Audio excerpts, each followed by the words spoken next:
Chapter 13. Conspiracy. The next morning Robert arose, and found a perfumed bath and all the dainty appointments of a toilet awaiting him. After performing his ablutions, and dressing himself with great care, he sat down to await a summons to the morning meal. Almost immediately a page appeared, and conducted him into a room hung with green and gilt, where a table, spread for two, contained an inviting repast served upon dishes of silver. The page conducted Robert to a seat, and then placed himself, as the other had done, behind his chair. Presently another man entered, likewise followed by a page. He was a tall and well-formed man, and fine-looking, though his face was somewhat bronzed, and his beard was long, black, and very heavy, giving him a rather fierce expression.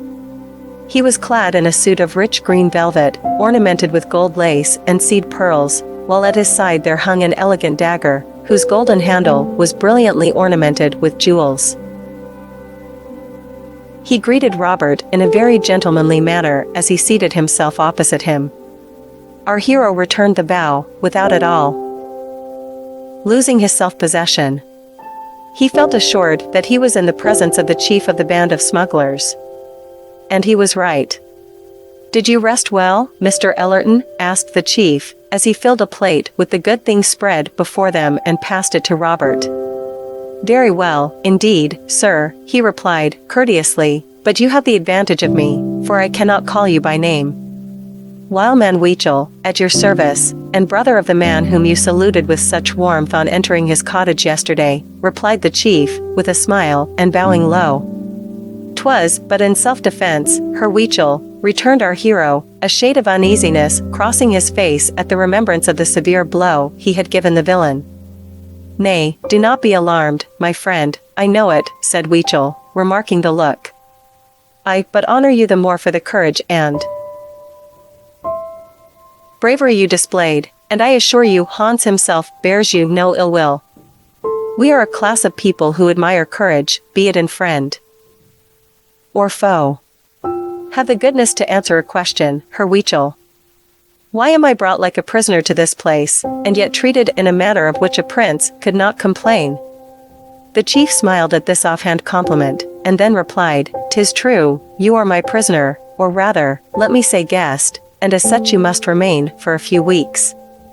I admit it is no personal feeling that causes me to retain you as such, you have never injured me or mine, and, indeed, I respect you highly, for I know who you are, and the high position you have always held during the few years you have been in our country.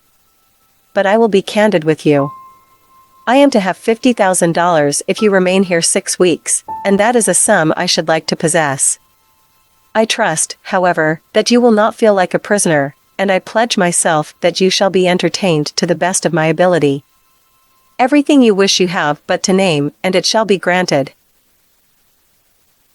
I thank you, Chief, for your kindness and hospitality, but I have only one desire at present, and that is my liberty.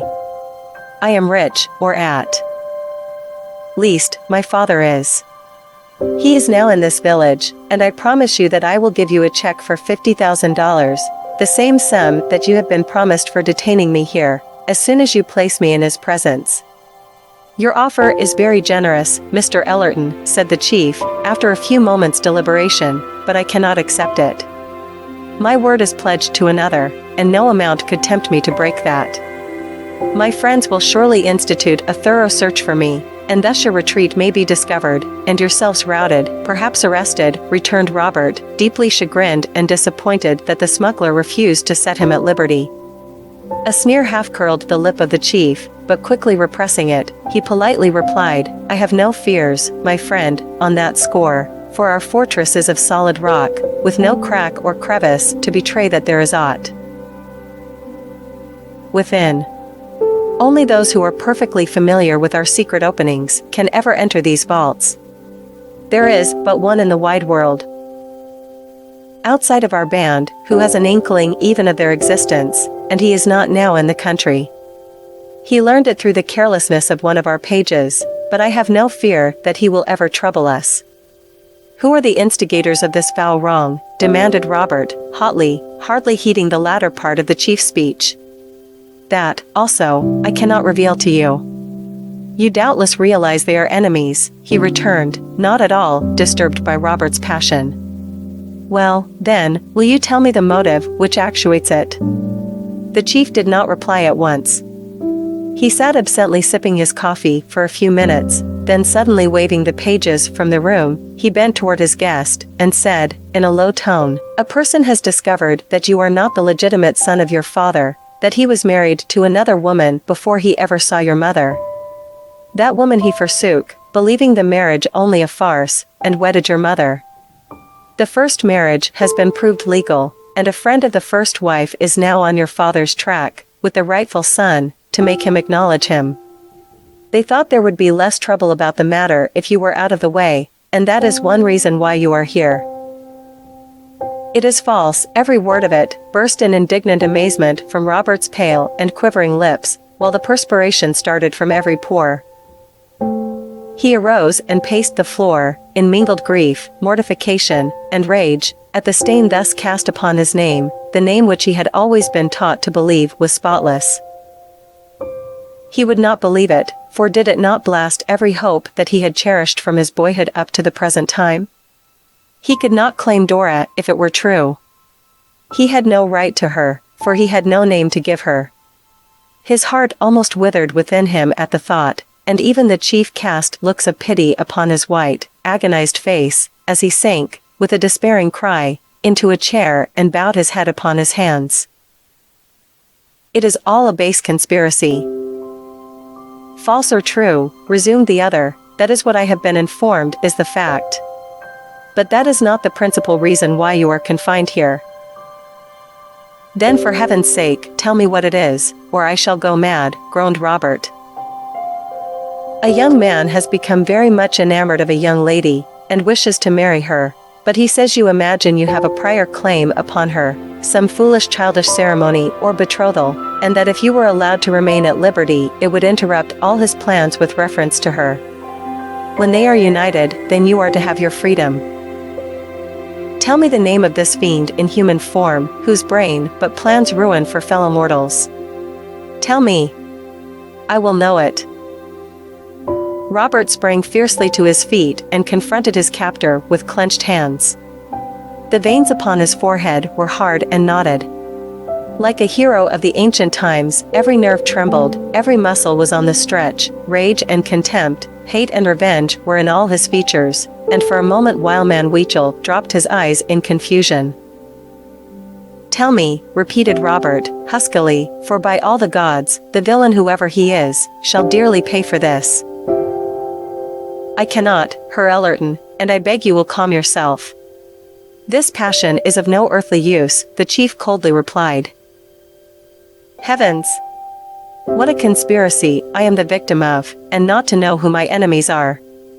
To be struck by a hidden foe is worse than all else. Let them but come to open warfare, and equal combat, and I will battle to the death. Chief, I tell you, you are as vile as they, with your complicity in the affair." "Agreed, my friend," returned the ruffian, smiling complacently, though not in the least ruffled at Robert's ravings and revilings. "I do not profess to be at all saintly, you know, but I do assure you that I am very fond of money, and so have made up my mind to see this thing through." "Money," repeated Robert, bitterly. "Sell your soul for a few paltry dollars, and wreck the happiness of two loving, trusting hearts."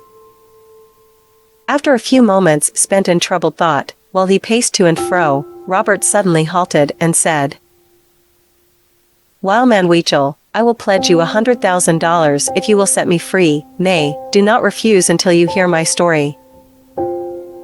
He then related the history of his whole life, up to the present time, and ended by showing the chief the note he had received from Dora the day before. The chief appeared to be convinced of the truth of the story, and started violently when Robert spoke the name of Squire Moulton. He hesitated a long time before he replied. He evidently coveted the great sum that Robert offered him, but he finally replied in a cold, hard tone.